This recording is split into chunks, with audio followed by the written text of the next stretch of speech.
അസ്സലാമു അലൈക്കും വറഹ്മത്തുള്ളാഹി വബറകാതുഹു. ഇതാരെയും കുറ്റപ്പെടുത്താനില്ല, ഓർമ്മപ്പെടുത്തൽ മാത്രമാണ് ലക്ഷ്യം. പട്ടിക്കാട് ജാമിയ നൂരിയ അറബിക് കോളേജിന്റെ സമ്മേളനം നടന്നുകൊണ്ടിരിക്കുകയാണ്. ഈ സന്ദർഭത്തിൽ ഇ.കെ. വിഭാഗം സമസ്തയിലെ പല പ്രമുഖ നേതാക്കന്മാരും പൊട്ടിക്കരയുകയോ ദുഃഖിച്ചിരിക്കുകയോ ചെയ്യുകയാണ്. എന്താണതിന് കാരണമായിട്ടുള്ളത് എന്ന് ആ നേതാക്കന്മാർ വളരെ വ്യക്തമായി തന്നെ ചിന്തിക്കേണ്ടതുണ്ട്. നിങ്ങൾക്കുള്ളൊരു ഓർമ്മപ്പെടുത്തൽ കൂടിയാണ് ഈ സന്ദർഭമെന്ന് നിങ്ങൾ മനസ്സിലാക്കിയാൽ ഇനിയെങ്കിലും നിങ്ങൾക്ക് രക്ഷപ്പെടാൻ സാധിക്കും. ഇന്ന് ഇ.കെ. വിഭാഗം സമസ്തയുടെ സ്ഥാപനങ്ങൾ എന്ന് പറയുന്ന പല സ്ഥാപനങ്ങളും അവരുടെ കൈപ്പിടിയിൽ നിന്ന് നഷ്ടപ്പെട്ടുകൊണ്ടിരിക്കുകയാണ്. പട്ടിക്കാട് ജാമിയ നൂരിയ രാഷ്ട്രീയ നേതാക്കന്മാരുടെ കൈകളിലാണ് ഇപ്പോൾ ഉള്ളത്. വളാഞ്ചേരി മർക്കസ് മുതൽ വാഫി സ്ഥാപനങ്ങൾ മുഴുവനും ഹക്കീം ഫൈസി ആദിർശേരിയുടെ കയ്യിലാണുള്ളത്. ദാറുൽ ഹുദ അക്കാദമി ബഹാവുദ്ദീൻ നദ്വിയുടെ കൈകളിലാണ്. സമസ്തയുടേതെന്ന് പറയുകയല്ലാതെ സമസ്ത നേതാക്കന്മാർക്ക് ഒരുപക്ഷെ അധികാരത്തോടു കൂടി അവിടെ കയറി ചെല്ലാൻ പോലും പറ്റാത്ത സാഹചര്യമാണ് ഇപ്പോഴുള്ളത്. എന്തുകൊണ്ട് ഇത് സംഭവിച്ചു എന്ന് ചോദിച്ചാൽ, എ.പി. വിഭാഗം സമസ്തയിൽ ഒരുപാട് സ്ഥാപനങ്ങൾ ഉണ്ടാക്കിയിരുന്നു. ആ സ്ഥാപനങ്ങൾ ഉണ്ടാക്കുന്ന സമയത്ത് അതിനെതിരെ കുതന്ത്രങ്ങൾ മെനഞ്ഞുകൊണ്ട് ആ സംരംഭം എങ്ങനെ നിർത്തിവെക്കുമെന്ന ഗവേഷണം മാത്രമായിരുന്നു ഒരു കാലഘട്ടത്തിൽ നടത്തിയിരുന്നത്. അതിൽ ഇന്ന് കരഞ്ഞുകൊണ്ടിരിക്കുന്ന പണ്ഡിതന്മാരും ഉൾപ്പെട്ടിട്ടുണ്ട് എന്നുള്ളത് ഖേദകരമാണ്. മാത്രവുമല്ല, നോളജ് സിറ്റി സ്ഥാപിക്കുന്നത് മുടക്കാൻ വേണ്ടി പണിയെടുക്കുകയും മൈക്കിന് മുമ്പിൽ വന്ന് ആ സ്ഥാപനം ഇനി ഉണ്ടാവുകയില്ല, നോളജ് സിറ്റി ഉണ്ടാക്കുമെന്ന് പറഞ്ഞ് അല്ലെങ്കിൽ മറ്റു പള്ളികൾ ഉണ്ടാക്കുമെന്ന് പറഞ്ഞ് ജനങ്ങളോട് പണം വാങ്ങി ജനങ്ങളെ വഞ്ചിക്കുകയാണ് എന്ന പ്രസംഗമാണ് അവർ നടത്തിയിട്ടുള്ളത്. ഇങ്ങനെ ജനങ്ങളെ മുമ്പിൽ വെച്ച് ഒന്ന് പറയുകയും ഉള്ളിൽ മറ്റൊന്ന് പ്രവർത്തിക്കുകയും ചെയ്ത സന്ദർഭങ്ങൾ നിങ്ങൾക്കുണ്ടായിട്ടുണ്ട് എന്നോർമ്മപ്പെടുത്താൻ വേണ്ടി മാത്രമാണ് ഞാനിപ്പോൾ വന്നിട്ടുള്ളത്. നമുക്ക് അതൊന്ന് അവരെ ഓർമ്മപ്പെടുത്തി കൊടുക്കാം. മുടി ഇപ്പൊ ഞങ്ങൾ സംരക്ഷിക്കാതെ എവിടെയോ റോട്ടുമലിട്ടാണ് ഇയാൾ വിചാരിച്ചത്. മുടി സംരക്ഷിക്കാൻ അല്ല പള്ളി, ആ മുടി ദർശിക്കാൻ വരുന്നവർക്ക് നിസ്കരിക്കാനാണ് പള്ളി. അവിടെ വരുന്ന ആളുകൾക്ക് സൗകര്യത്തിനാണ് പള്ളി. അങ്ങനത്തെ ഒരു സ്ഥലത്ത് ഈ മുടി കൊണ്ടുപോയി സൂക്ഷിച്ചാലേ എല്ലാവർക്കും അതിന്റെ ബറക്കത്തെടുക്കാനുള്ള സൗകര്യം കിട്ടൂ. ഇത് ചിന്തിച്ചതാരാ? ആദ്യമായൊരു പള്ളി ഉണ്ടാക്കിയ മനുഷ്യനല്ല, കേരളത്തിൽ ആയിരക്കണക്കിന് പള്ളി. അതേ അതേ വെറും കേരളത്തിലാണോ? ഇന്ത്യയുടെ വിവിധ സ്റ്റേറ്റുകളിൽ ആയിരക്കണക്കിന് പള്ളി നിർമ്മിച്ചൊരു പണ്ഡിതൻ. ചോദിക്കട്ടെ, കോഴിക്കോട് എന്റെ കുട്ടിക്കാലത്ത് പോയാൽ നിസ്കാരത്തിന് ജുമഅക്ക് പോടാൻ ഒരു പുഴവക്കത്തെ പള്ളിയല്ലാതെ ഉണ്ടായിരുന്നോ? അതേ സമയത്ത് ഇന്ന് അന്തസ്സോട് അഭിമാനത്തോട് അറബിയിൽ ഖുത്ബ ഓതുന്ന ശരിയായ പള്ളി കോഴിക്കോടിന്റെ ഹൃദയഭാഗത്ത് തിരിച്ചും മറിച്ചും ഉണ്ടാക്കാൻ കേരളത്തിൽ ഒരു പണ്ഡിതനല്ലേ ഉണ്ടായിട്ടുള്ളൂ. അതല്ലേ മഹാനായ ശൈഖുന കാന്തപുരം ഉസ്താദ്. ആ ഉസ്താദ് തന്നെ ചോദിക്കട്ടെ, ഇവിടെ നേരത്തെ മരിച്ചുപോയ ഒരു രാജ്ഞിയുടെ പേരിൽ ഒരു വലിയ താജ്മഹൽ നിർമ്മിച്ചപ്പോ ആ നിർമ്മിച്ച രാജാവ് മരണപ്പെട്ടു പോയി. കാലം കുറെ കഴിഞ്ഞെങ്കിലും ഇന്നും ഇന്ത്യ രാജ്യത്തിന് അഭിമാനമാണ്, ഇന്ത്യക്ക് മുതൽക്കൂട്ടാണ്, ഇന്ത്യ രാജ്യത്തിനത് ഏറ്റവും വലിയ മുതൽക്കൂട്ടാണ്. എങ്കിൽ ചോദിക്കട്ടെ, ഇന്ത്യ രാജ്യത്തിന് ഒരുപാട് വിദ്യാഭ്യാസ സ്ഥാപനങ്ങളും മറ്റും യഥാ കൊടുത്ത മഹാനായ കാന്തപുരം ഉസ്താദ് ഈ രാജ്യത്തുള്ള 10,000-കണക്കിന് ആളുകൾക്ക് തൊഴിൽ കിട്ടുകയും അവരുടെ വീട്ടിൽ അടുപ്പിൽ തീ കത്തിക്കുകയും ചെയ്യുന്നൊരു പരിപാടി അല്ലേ? ഏത് വർക്ക് നടക്കുമ്പോഴും എത്ര പാവപ്പെട്ടവർക്കാണ് തൊഴിൽ കിട്ടുക, എത്ര പാവപ്പെട്ടവരാണ് അതുകൊണ്ട് ജീവിക്കുക.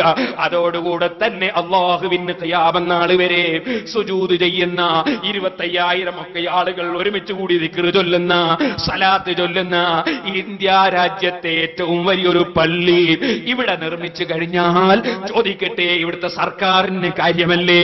അതിന്റെ ചുറ്റുഭാഗത്തുള്ള മുഴുവൻ മുസ്ലിങ്ങൾക്കും അമുസ്ലിങ്ങൾക്കും അതുകൊണ്ട് പുരോഗതിയല്ലേ? അവിടെ മുഴുവൻ ജനങ്ങൾക്കും അതിന്റെ വികസനമല്ലേ? അതിന്റെ ഫലമല്ലേ? അങ്ങനെ മുസ്ലിം അമുസ്ലിം വ്യത്യാസമന്യേ. ഇവിടെ ഈ രാഷ്ട്രത്തിന് മുതൽ കൂട്ടാകുന്ന ഒരു കാര്യം മുജാഹിദിനെ പോലെ 1,00,000 ചോദിക്കുന്നില്ല, 1000 ഉറുപ്പിക ഓരോരുത്തര് തരൂ. അങ്ങനെ ചോദിച്ചിട്ട് അത്തരമൊരു വലിയ പള്ളി നിർമ്മിച്ചാൽ അത് ഈ രാജ്യത്തിന് അഭിമാനമല്ലേ സുഹൃത്തുക്കളെ?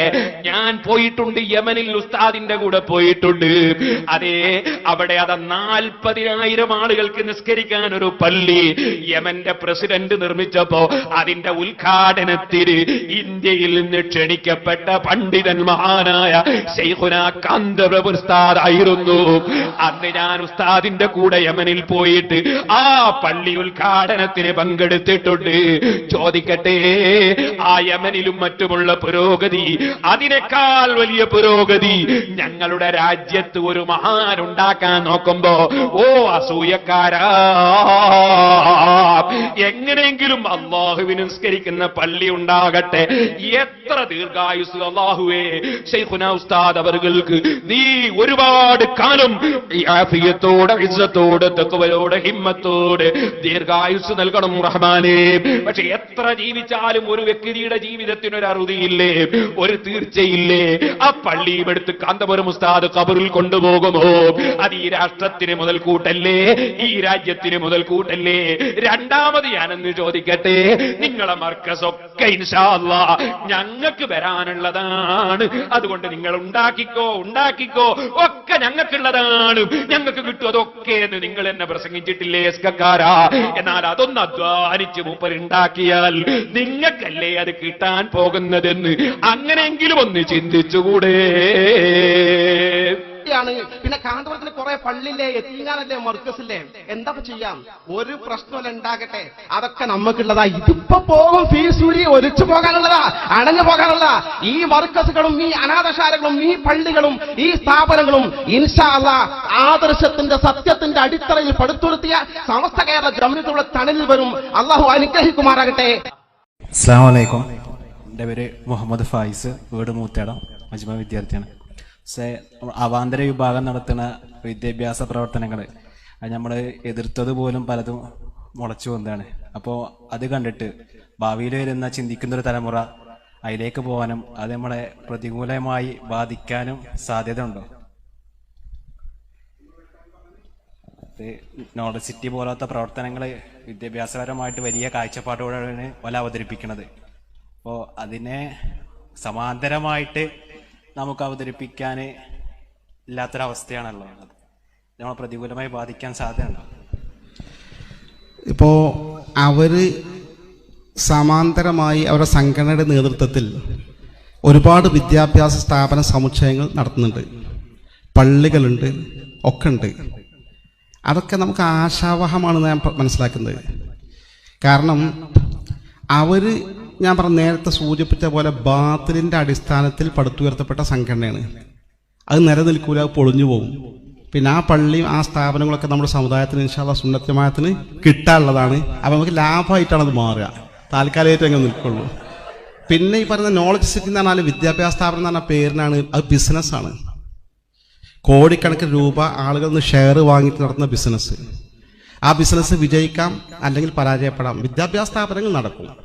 മറ്റത് ഒരു ട്രെൻഡ് ഉണ്ടാക്കി കോടാനുകോടി രൂപ സംഘടിപ്പിച്ചുള്ള ഒരു ബിസിനസിന്റെ ഭാഗമായിട്ടാണ് ഈ സിറ്റി. അത്രയേ ഉള്ളൂ സംഭവം. ഇൻഷാ അല്ലാഹ്. അപ്പൊ നിങ്ങൾ നോക്ക്, ഇവർ ഇതിനെ എതിർക്കേണ്ടതുണ്ടോ? ഉണ്ടാക്കട്ടെ എന്നല്ല നിങ്ങൾ വിചാരിക്കണ്ടേ, നിങ്ങൾക്ക് കിട്ടാനുള്ള ഇത്. അപ്പൊ നിങ്ങൾ ഇതിനെതിരെ എന്തിന് ശബ്ദിക്കണം? ഞങ്ങൾക്ക് മനസ്സിലാകുന്നില്ല.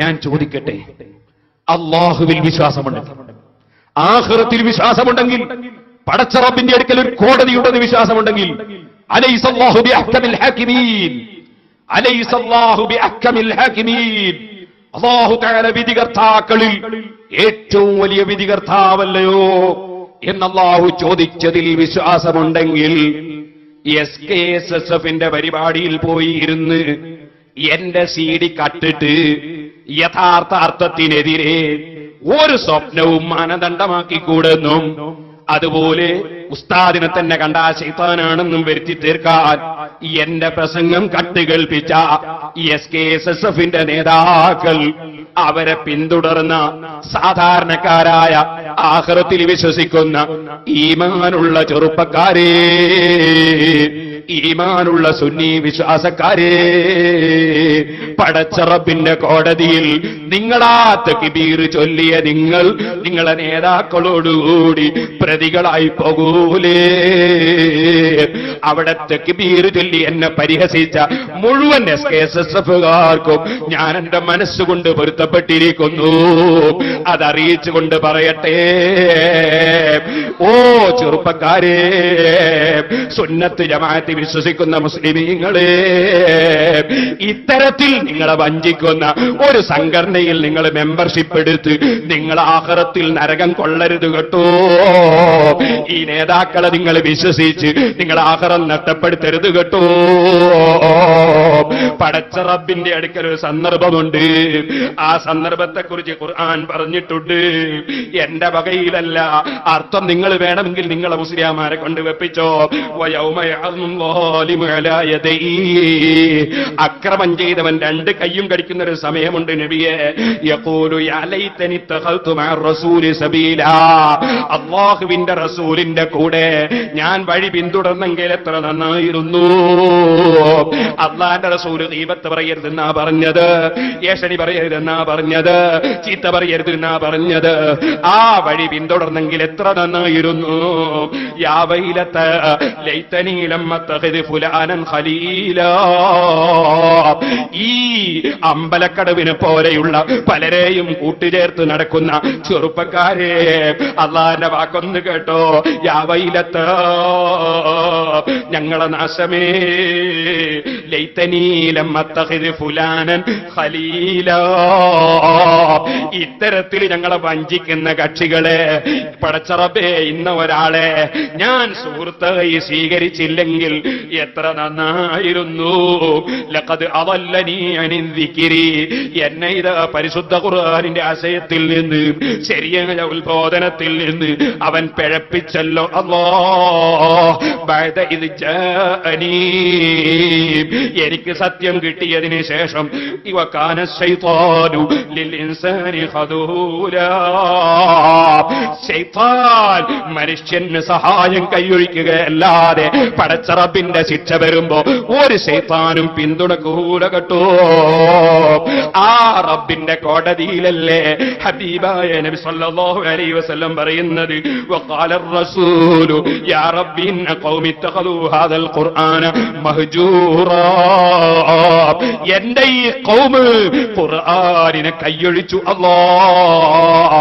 കാരണം പരിശുദ്ധ ഖുർആൻ വ്യക്തമായി പറഞ്ഞതല്ലേ, യാ അയ്യുഹല്ലദീന ആമനു ജുത്തനിബൂ കസീറൻ മിനൽ ളന്നി ഇന്ന ബഅദൽ ളന്നി ഇസ്മുൻ വലാ തജസ്സസൂ വലാ യഗ്തബ് ബഅദുകും ബഅദാ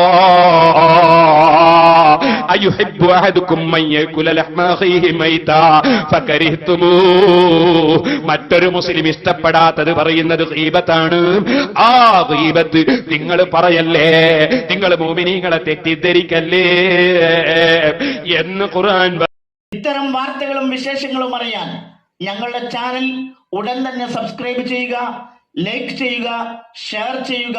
ജനങ്ങളിലേക്ക് എത്തിക്കണമെന്ന് നിങ്ങൾ ആഗ്രഹിക്കുന്ന വാർത്തകളും വിശേഷങ്ങളും പ്രമുഖരുടെ പ്രഭാഷണങ്ങളും ഞങ്ങളുടെ വാട്സപ്പ് നമ്പറിലേക്ക് അയച്ചു തരിക.